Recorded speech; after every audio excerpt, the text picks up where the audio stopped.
Olha, eu queria agradecer a todo mundo que está aqui hoje. Eu acho que tem pessoas de todas as fases da minha vida. Tem gente que me viu crescer, tem gente que me acompanhou em muitos processos de descoberta. E um deles é a questão asiática. Ela é muito sensível, muito nova para muitas pessoas aqui também. Oi, Bambiners! Estou aqui com Julie Magdalene, maravilhosa. A gente está aqui no lançamento do livro da Julie, Vivências Asiáticas Brasileiras. Meu nome é Julie Magdalene, eu sou filha de indianos com brasileiras. Eu nasci em Manaus, vim morar em São Paulo ainda muito criança. Eu realmente não entendia que eu fazia parte de um quadro étnico até meus 20 anos. Sair desse lugar, dessa noção de que eu pertencia a um pacto de branquitude foi muito importante na minha vida para entender que existe um debate que está sendo camuflado e apagado sistematicamente por muitos setores da sociedade brasileira. E aí foi no encontro com o feminismo asiático, com a Laís e com muitas outras pessoas incríveis, em 2016 para 2017, e o mundo inteiro se abriu assim na minha cabeça sobre política, discurso, sobre pautas que precisam ser colocadas em discussão, que vai vir realmente uma geração jovem e politizada como a nossa. E aí, aproveitando, né, que a gente se conheceu em 2017 com que já falaram de um jeito ruim, né, pra gente várias vezes. A gente estava inventando o feminismo asiático no Brasil, mas também jeitos muito bons, né, da gente ter inventado, mas que também foi o primeiro a ser silenciado lá, né, do que foi criado de ativismo asiático no Brasil. Eu acho que o seu livro traz, né, falando sobre vivências asiáticas, uma retomada, né, porque você traz no seu livro raça, gênero e sexualidade. E eu acho que nos últimos anos, principalmente a partir da ascensão da extrema-direita com o Bolsonaro no Brasil e da pandemia, o contexto da militância asiática se tornou muito amarela. E você é uma mulher marrom, né? Isso já era muito difícil no contexto, né? Desde 2013, 2016. Quando esse cenário, né, começou a ser movimentado e visibilizado, era muito difícil para você, para a gente, né? Quando a gente começou a se mobilizar. Você pode falar mais um pouco do que é o livro? Esse livro ele se origina mesmo dentro das nossas questões desde 2016 para cá. E eu lembro muito bem quando esse debate começou a ganhar força dentro de discussões mais ativistas, dentro de discursos mais também até quase chegando numa aliança também um pouquinho mais liberal ali, de vir marcas, de vir pessoas atrás da gente para falar sobre essa emergência da pauta asiática. E eu fui entendendo assim como o jogo estava funcionando. E aí quando a gente teve infelizmente a queda dos grandes grupos ativistas das redes em 2018 para frente, a pandemia também fez um estrago assim irreparável nas nossas políticas internas.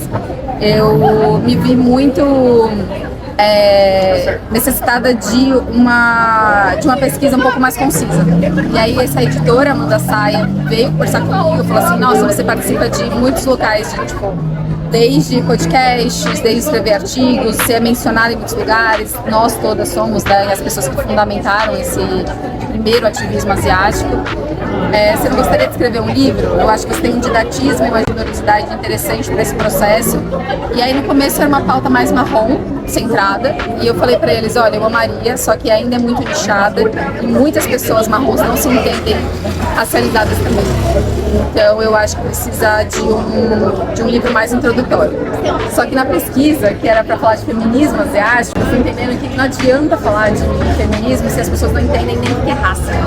E aí o projeto veio de um lugar que começa falando de racialização no Brasil, como foi a construção do ideário, que é muito uma tríade entre brancos, pretos e indígenas, aí segue para uma introdução muito rasa e bem introdutória de como foram as primeiras entradas de asiáticos no Brasil, então eu foquei muito mais japoneses, chineses e sírio-libaneses. E aí depois ele vai para uma questão um pouco mais teórica de identidade e diáspora, como é você se sentir pertencente, o que é o agenciamento, o que é representatividade, o que é você poder ter o poder de representatividade, porque é isso que faz diferença, tanto em você pertencer à política, cidadania, direitos humanos, cultura popular, e a gente tem um nível de autoestima, porque se a gente não se compreende nem parte de um discurso político, a gente, além de ser cooptado, a gente apaga o que veio atrás da gente, o que vem de famílias de imigração, de guerra, de muitas dificuldades, e que hoje em dia a gente faz parte da comunidade brasileira, da identidade brasileira, mas a gente não é nem reconhecido como isso. Então, para mim, esse livro ele veio nesse lugar, ele termina com gênero, ele vai para a saúde mental, que eu acho que é o lugar principal que a gente tem que discutir agora. E ele é uma portinha de entrada. Eu acho que ele é extremamente introdutório, eu espero que as pessoas entendam ele como uma semente, porque ele precisa de muito mais pesquisa. E é isso. Obrigada, Obrigada a você. Estou muito feliz por esse encontro. E eu espero que esse livro ajude a muitas pessoas a abrirem a cabeça que a gente precisa questionar a estrutura. E não só falar de pautas muito rasas ou muito fechadas a pequenos identitarismos que precisam de aprofundamento realmente contra o sistema que oprime e apaga a gente. E essa é a proposta justamente da coleção Fábio, da editora da Saia. E essa é a proposta do livro da Juíli, né? Essa porta de entrada. E toda porta de entrada que a gente falou, né? É uma semente. A gente sempre tem que começar de algum lugar. E eu acho que a Juíli tem, assim, é a melhor pessoa para jogar a semente na mão de alguém. Então, pega esse livro, pega o que a Juíli está semeando, porque vai muito. A gente precisa de mulheres como a Juíli escrevendo. A gente precisa olhar pela perspectiva dela e as sementes que ela está jogando nesse mundo.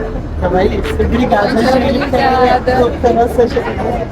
Imagina, eu sinto que o que eu estou fazendo é uma parte de contribuição histórico-cultural, mas também um apaziguamento com muitas dores minhas, que eu preciso dessa comunidade também. Então essa aliança antirracista entre amarelos e marrons, ela precisa ser fomentada, porque por enquanto eu me sinto cada vez mais apagada, inclusive pelo discurso asiático.